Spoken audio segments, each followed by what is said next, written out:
Que a soberana, eterna, poderosa graça do Senhor permaneça sobre sua vida, que o Senhor Jesus te abençoe grandiosamente e que cada vez mais você esteja firme e forte a Ele.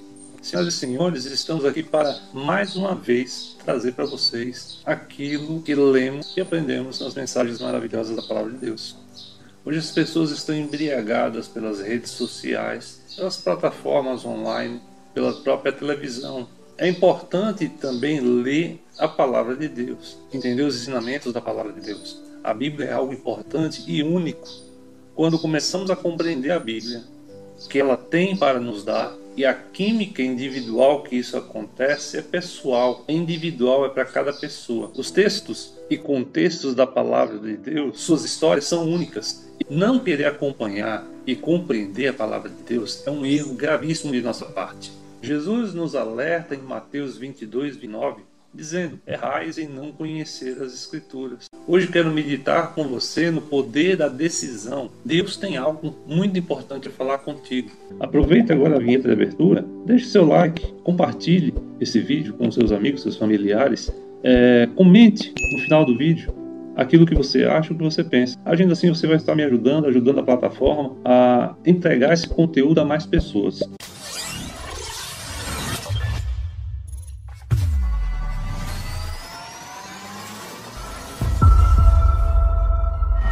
Seja bem-vindo ao canal Leitura Diária. Hoje quero meditar com você no poder da decisão. Eu acredito que Deus tem alguma coisa importante para falar conosco. Mateus fala sobre o próprio Mateus no capítulo 9. Vamos ver. Capítulo 9 de Mateus, versículo 9 em diante. Partindo Jesus dali, viu um homem chamado Mateus sentado na coletoria, e disse-lhe: segue-me. Ele, se levantando, o seguiu. E sucedeu que, estando ele na casa, à mesa, muitos publicanos e pecadores vieram e tomaram lugares com Jesus e seus discípulos. Ora, vendo isso, os fariseus perguntaram aos discípulos: por que come o vosso mestre com publicanos e pecadores? Mas Jesus, ouvindo, disse: os sãos não precisam de médicos, e sim os doentes. Ide, porém, e aprendei o que significa misericórdia quero, não holocausto, pois não vim chamar justos, e sim pecadores ao arrependimento. Mateus não oferece tantos detalhes como os outros evangelhos. Jesus estava na cidade de Cafarnaum, passou por Mateus em frente à coletoria. Nos evangelhos de Lucas e Marcos, Mateus é conhecido como Levi. Jesus não ofereceu nada àquele homem. Não disse: olha, você vai ter um ganho em dinheiro, olha, você vai ganhar isso ou aquilo. Ele simplesmente olhou para Mateus e disse: segue-me. Mateus simplesmente foi pego por um olhar de Jesus. Mas Mateus decidiu na mesma hora, sem pensar. Mateus decidiu como Josué. Josué 24:15 diz que ele e a sua casa decidiram servir ao Senhor.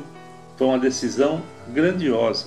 Ele decidiu e foi abençoado. Outro que também me chama a atenção, tomou decisão, foi Daniel. Daniel decidiu não se corromper com os manjares oferecidos aos outros deuses. Todo ser humano terá uma decisão a tomar na vida: seguir ou não seguir. Esse segue-me que Jesus falou a Mateus hoje ecoa para todos nós. Jesus nos convida a tornar seus discípulos. Ele tem propósitos bem definidos para todos nós quando nos convida a seguir. Ele nos chama das trevas para a luz, como diz 1 Pedro 2:9. Mas vós sois a geração eleita, sacerdócio real, a nação santa, povo adquirido, para que anuncieis as virtudes daquele que nos chamou das trevas para a sua maravilhosa luz. Os cobradores de impostos daquela época eram odiados pela sociedade, porque serviam à sociedade que os oprimia. O convite feito a Mateus não entrava na cabeça dos fariseus. Na mesma hora, a multidão que seguia Jesus deve ter ficado em silêncio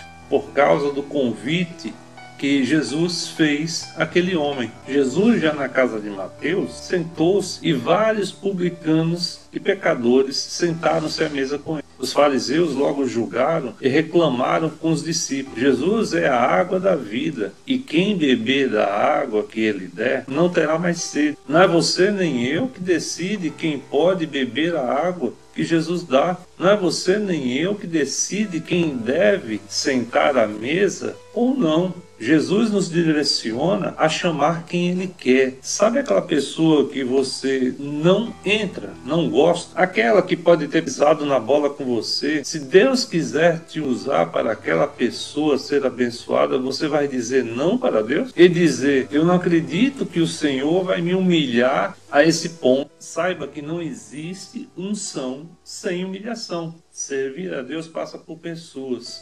Servir pessoas. Jesus, quando aqui na terra, nos mostrou que Ele veio para servir e não ser servido. Jesus assentou-se à mesa com Mateus. Por que Jesus estava à mesa com publicanos e pecadores? A expressão pecador e publicano significa que alguém era considerado publicamente pecador, pois todos conheciam a conduta de pecado daquele homem. Os fariseus, eles tinham a conduta moral e eram respeitados pelos povos. Conheciam e estudavam a lei, os mandamentos de Moisés, eram religiosos na aparência do saber e se achavam a legalidade para o povo. Porém, faltava uma intimidade com Deus. Hoje em dia, nós vemos que existem muitos fariseus nas igrejas. Pessoas donas do saber, da santidade, pessoas que estão prontas para julgar e não têm um olhar para si mesmas. Trazem em suas palavras, e muitas vezes, julgos pesados que não ajudam. Acusações onde a palavra de Jesus em Mateus 11, 28 e 30 é a seguinte: venha a mim todos os que estão cansados e sobrecarregados, e eu darei descanso a vocês. Tomem sobre vocês o meu jugo e aprendei de mim, pois sou manso e humilde de coração, e vocês encontrarão descanso para suas almas, pois o meu jugo é suave e o meu fardo é leve. Jesus simplesmente olhou para Mateus e disse, segue. Creio eu que Mateus já estava calejado de ser insultado pelo cargo que ele tinha. Um homem desse, ele não tem motivos emocionais para seguir a Jesus. Ele simplesmente foi pego de surpresa por um olhar de Jesus. Jesus enxergou em Mateus algo que ninguém enxergava. Imagina Mateus estando na sua mesa, fazendo o seu trabalho de cobrança, e de repente chega alguém e fala, segue-me. E simplesmente decidiu seguir a Jesus. Ele não sabia o que ia acontecer, ele não pensou no que ia falar, ele não sabia nem para onde ia, ele simplesmente deixou tudo e seguiu. Ele nem sabia que iria escrever um evangelho. Jesus não prometeu para ele riqueza, glória, não prometeu nada. E quantas vezes na nossa vida nós recebemos essa mensagem, segue, e vamos pensar no problema, do que vão pensar de mim, do que minha família vai dizer, do que meus amigos vão pensar de mim. Mas quanto na verdade é somente aceitar e seguir. Eu creio que Mateus estava chateado, cheio das questões que aconteciam na vida dele. E o seu trabalho de encontro aos seus costumes, ele tinha que servir aos romanos que oprimia aquele povo. E por mais que não reclamasse, ele sentia isso em silêncio. Você sabe que Deus fala em muitas vezes no silêncio. E quando de repente, na quebra do silêncio, você escuta um segue-me. Pensando nisso e fazendo um paralelo, na hora de uma aula, nós devemos ouvir o professor, não na hora da prova. Quando chega a prova, o professor fica em silêncio. Não devemos perguntar nada para ele na hora da prova. Jesus Cristo está ao nosso lado e está nos dizendo, para você e para mim, no meio do silêncio, você está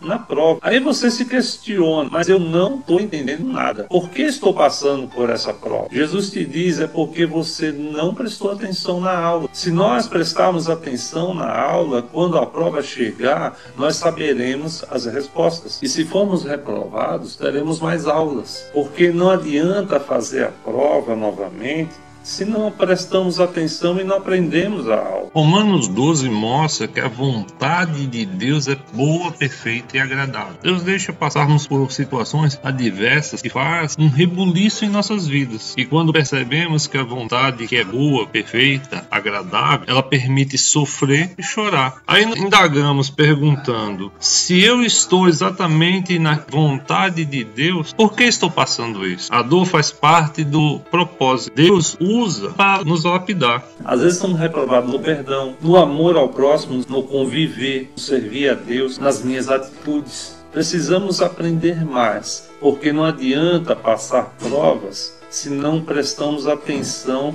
para aprender. Observe as minhas palavras. Esta é a regra. Presta atenção no que o Senhor diz na sua palavra. A Bíblia é um livro sagrado e curador, restaurador. Muitos vão dizer que a Bíblia só contém grandes histórias. Claro que não. Essas histórias conversam com a divindade que há em nós. Histórias contidas na Bíblia são professores que tocam a nossa alma. É onde Deus toca o nosso inconsciente para nos abençoar. O mundo hoje ensinou o ser humano a se organizar à ponta do lápis, de tal forma que não tem espaço para a fé.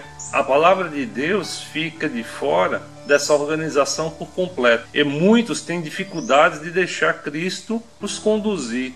Não há problema em organizar a vida com um certo controle, com uma certa organização, desde que não firam os princípios da palavra de Deus e não faça você deixar de ter fé e crer naquele que é onipotente e onipresente. Deus é misericordioso e sempre nos dá alertas. Quando começamos a sair fora dos seus preceitos, Ele manda um vento na nossa vida que faz um reboliço tal que não entendemos. Se olharmos para trás, compreenderemos melhor o que não aprendemos. O cristão só deve olhar para trás para compreender e corrigir. Nosso dever é sempre olhar para frente e não ficar preso ao passado. Você tem que olhar para frente e não esperar uma crise aparecer. Tem coisas que é importante, que só consegue ser enxergado quando passamos por uma crise. Uma coisa o Senhor quer de mim e de você: nossa prioridade, intimidade e a nossa vontade de fé. Só podemos mudar algo através da verdade. Se obedecemos à lei do amor, a fé que pode mudar o mundo é a fé que acredita na verdade, mas que essa esteja fundamentada no amor de Cristo. Mateus, o autor do Evangelho, se reconhecia como pecador. Muitos ouvem o chamado de Cristo, mas são poucos os que querem ter compromisso com Ele. Ter um relacionamento com aquele que veio para chamar pecadores e que tem autoridade para perdoar pecados. A mensagem é bem clara: Jesus é o caminho que dá a salvação. Deus só pode exercer sua misericórdia infinita quando encontra um pecador convicto. Mateus era um pecador convicto e não tinha nada para trocar pelos seus pecados. A Bíblia diz em Gálatas capítulo 5, versículo 6, que a fé opera pelo amor. Fé que não opera pelo amor, opera pela ambição. Por isso, a prioridade de sua vida e da minha vida tem que ser Cristo. Tem que ser por amor. Eu tenho que querer imensamente Jesus Cristo. Não porque Ele me deu alguma coisa, mas é porque eu quero que Jesus viva na minha vida. Nunca só pelo que eu ganho de Cristo, mas pelo que Ele representa na minha vida. Ele é Salvador, Ele é o Filho de Deus, Ele é o Cristo prometido e que virá buscar o seu povo um dia.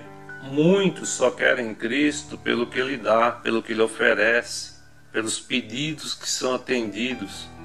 Mas nós temos que ter Cristo como único, suficiente Salvador pelo que Ele é, servir a Deus, que é o que Ele pede de nós. O que será que tem que acontecer para nós entender isso? Porque não se trata de conquistas, não se trata de bens materiais. Nós não somos amados por Cristo porque somos bons, porque somos bonzinhos. Nós precisamos amar para nos tornarmos bons e precisamos ser amados para sermos melhores. Devemos ter muito cuidado porque existem muitos ensinamentos hoje que estão deixando dúvidas. Estejamos abalizados na palavra de Deus, convictos, assim como Mateus. Mateus, ele simplesmente decidiu seguir. O Evangelho de Jesus Cristo nos confronta a uma única resposta: seguir ou não seguir, sim ou não, ou cremos ou não cremos. Quando falo questão de seguir a Cristo, não estou falando de religião, estou falando de seguir a Cristo através de sua palavra. Entre crer e não crer, decida crer incondicionalmente. pois as vantagens de crer é muito maior do que a dúvida de não crer. Se ele não for o primeiro, já não há mais nada. É somente uma ilusão. Jesus causou uma revolução neste mundo. Dividiu-se em tempos o mundo, antes e depois de Jesus. Por onde ele andou, por onde ele passou, causou muita revolução na vida de muita gente. Era com palavras, com amor, com simplicidade, um simples olhar e uma pergunta: segue-me. Não julgou, não criticou, não discriminou, apenas ele nos ama e nos diz: segue-me todos os dias. A decisão é sua, segui-lo ou não. Agora decida como Mateus, que não olhou para os lados, ele simplesmente seguiu sem perder tempo. Jesus viveu de tal maneira que nos ensinou a enxergar que o amor é a única coisa pela qual vale a pena viver. Mas não é esse amor fantasioso, esse amor de palavras que a Bíblia está se referindo. É o amor verdadeiro, é o amor de sentimento, de ação, de vontade. A sua vida só terá significado a partir do amor.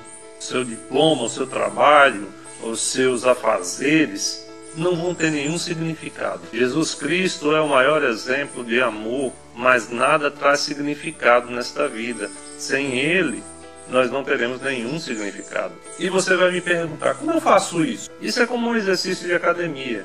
Primeiro, reconhecendo que muitas vezes nós só temos uma religião, só somos pessoas religiosas, como se isso valesse de alguma coisa. Reconhecer que eu não consigo amar. Se eu ver tal pessoa, já pensando nela, já me arrepio. Vi uma rua para não poder nem me encontrar ou dizer um bom dia, uma boa tarde, um oi, alguma coisa desse tipo. Se você pensou nessa pessoa agora, é porque a nossa mente não consegue fugir.